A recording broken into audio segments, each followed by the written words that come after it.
What do you think it takes for God to use a person, to have an impact through somebody? I would say most conversations I have with people, they will say, well, God can't really use me. I'm an ordinary person. I'm not very gifted.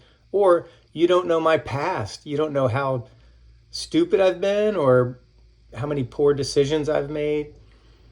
But it's interesting, when we use what we have for a greater purpose, God can use that. God can use that. I recently read that story about Harriet Beecher Stowe, just how she wrote Uncle Tom's Cabin, and it was like in the mid 1800s, 1852 or something like that. She loved writing, and she enjoyed it. She felt gifted at it. She used it for purposes not just for herself. And here, this book, within the first week, sold, I don't know, 50,000 copies in the first year. I know 300,000 copies. It eventually just was translated into so many different languages.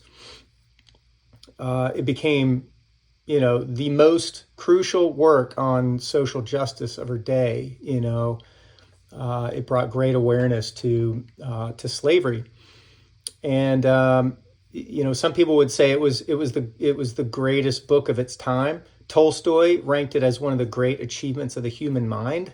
Major reflections on this work. She would say, "I, the author of Uncle Tom's Cabin, no, indeed, I could not control the story. It wrote itself." She said, "The Lord wrote it, and I was but the humblest instrument in his hand. It all came to me in visions, one after another, and I simply put them down in words. To him alone be the praise." It's so sweet when somebody does something and wants to give the glory away or the credit away, especially to God, because, she believed her purpose in life was to write. So I say, wherever you are, whatever you have, use it for God's glory. Think about the disciples. Jesus said in John 15, "You did not choose me, I chose you, and I appointed you to go and produce fruit, that your fruit should remain." Who chooses who, right?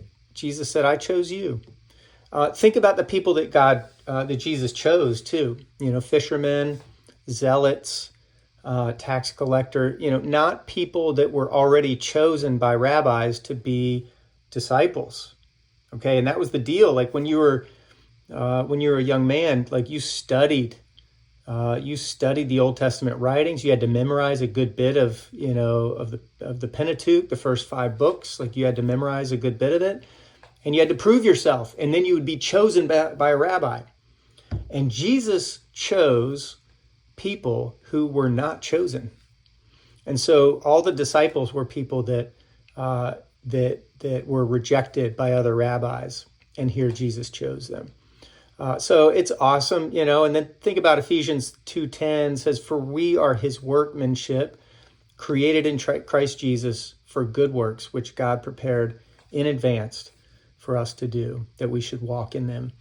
So whatever you have, surrender it to the Lord, dedicate it to him, do all things for his glory, not your own, and God's going to use you. That's my encouragement to you today.